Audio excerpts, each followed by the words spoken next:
नमस्कार। आज हम पढ़ेंगे सिंधु घाटी सभ्यता का अगला हिस्सा, आर्यों के आना से लेकर के अभिलेखों तक। तो आइए चलते आगे की ओर। सिंधु घाटी सभ्यता, आर्यों का आना से अभिलेख तक जो पाठ्यक्रम है उसको पढ़ते हैं। हाँ तो बच्चों, हम आज पढ़ेंगे आर्यों का आना से लेकर के अभिलेख तक, जैसा कि मैंने बताया। तो चलते हैं, पढ़ते हैं इसको। सिंधु घाटी, आप भी मेरे साथ साथ पढ़ेंगे। सिंधु घाटी सभ्यता के ये लोग कौन थे और कहाँ से आए थे, इसका हमें अब भी पता नहीं है। यह संभावना भी है कि इनकी संस्कृति इस देश की संस्कृति थी, उसकी जड़ें और शाखाएं दक्षिण भारत में भी मिल सकती हैं।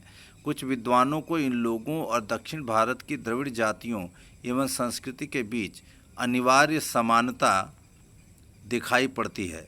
यदि प्राचीन समय में कुछ लोग भारत में आए भी थे, तो यह घटना मोहनजोदड़ो के समय से कई हजार वर्ष पहले घटी होगी। व्यवहारिक दृष्टि से हम उन्हें भारत के ही निवासी मान सकते हैं। सिंधु घाटी की सभ्यता के बारे में कुछ लोगों का कहना है कि उसका अंत अकस्मात ऐसी दुर्घटना से हो गया जिसकी कोई व्याख्या नहीं मिलती। सिंधु नदी अपनी भयंकर बाढ़ों के लिए प्रसिद्ध है, जो नगरों और गांवों को बहा ले जाती है। यह भी संभव है कि मौसम के परिवर्तन से धीरे धीरे जमीन सूखती गई हो और खेतों पर रेगिस्तान छा गया हो। मोहनजोदड़ो के खंडहर अपने आप में इस बात का प्रमाण है कि बालू की तह पर तह जमती गई, जिससे शहर की जमीन की सतह ऊंची उठती गई और नगरवासियों को मजबूर होकर पुरानी नींवों पर ऊंचाई पर मकान बनाने पड़े। खुदाई में निकले कुछ मकान 2 या 3 मंजिले जान पड़ते हैं। वे इस बात का सबूत हैं कि सतह के ऊंचे उठने के कारण समय पर उनकी दीवारें भी ऊंची उठाई गई।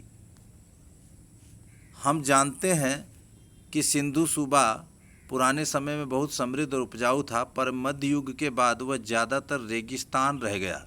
इसलिए यह मुमकिन है कि मौसमी परिवर्तनों ने उन इलाकों के निवासियों और उनके रहन सहन की पद्धति को प्रभावित किया हो, लेकिन मौसम के परिवर्तनों का प्रभाव दूर दूर तक फैला इसी नागर सभ्यता के अपेक्षाकृत छोटे से हिस्से पर पड़ा होगा। हमारे पास इस बात का पर विश्वास करने के कारण तो है कि यह सभ्यता गंगा घाटी तक या संभवतः उससे भी दूर तक फैली थी, पर इस बात का फैसला करने के लिए हमारे पास पर्याप्त आंकड़े नहीं हैं। वह बालू जिसने इसमें से कुछ प्राचीन शहरों पर छाकर उन्हें ढक लिया था, उसी ने उन्हें सुरक्षित भी रखा, जबकि दूसरे शहर और प्राचीन सभ्यता के प्रमाण धीरे धीरे नष्ट होते रहे हैं और समय के साथ खंड खंड हो गए। सिंधु घाटी सभ्यता और बाद के कालखंडों के बीच निरंतर संबंध के साथ ही इस सिलसिले के टूटने के या इसमें अंतराल के प्रमाण भी मिलते हैं। यह टूटना इस बात का भी सूचक है कि बाद में आने वाली सभ्यता भिन्न प्रकार की थी। बाद में आने वाली इस सभ्यता में शुरू में संभवतः कृषि की बहुतायत थी, गो की नगर और थोड़ा बहुत शहरी जीवन भी मौजूद था। खेतीहर पक्ष पर जोर शायद उन नवागंतुकों ने दिया होगा जो आर्य थे और उत्तर पश्चिमी दिशा से भारत में एक के बाद कई बार में आए। ऐसा माना जाता है कि आर्यों का प्रवेश सिंधु घाटी युग के लगभग 1000 वर्ष बाद हुआ। यह भी संभव है कि इनमें इतना बड़ा समय का अंतराल न रहा हो और पश्चिमोत्तर दिशा से भारत में ये कबीले और जातियां समय समय पर आती रही हों और भारत में जज्ब होती रही। जज्ब यानी यहीं की होकर के रह जाना। सबसे पहला बड़ा सांस्कृतिक समन्वय और मेलजोल बाहर से आने वाले आर्यों और उन द्रविड़ जाति के लोगों के बीच हुआ, जो संभवतः सिंधु घाटी सभ्यता के प्रतिनिधि थे। इसी समन्वय और मेलजोल से भारतीय जातियों और बुनियादी भारतीय संस्कृति का विकास हुआ, जिनमें दोनों सभ्यताओं के तत्व साफ दिखाई पड़ते हैं। बाद के युगों में और बहुत सी जातियां आईं, सब ने अपना प्रभाव डाला और फिर यहीं घुल मिल कर रह गईं। प्राचीन अभिलेख, धर्म ग्रंथ और पुराण। सिंधु घाटी सभ्यता की खोज से पहले यह समझा जाता था कि हमारे पास भारतीय संस्कृति का सबसे पुराना इतिहास वेद है। वैदिक युग के काल निर्धारण के बारे में बहुत मतभेद रहा है। यूरोपीय विद्वान प्रायः इसका समय बहुत बाद में मानते हैं और भारतीय विद्वान पहले।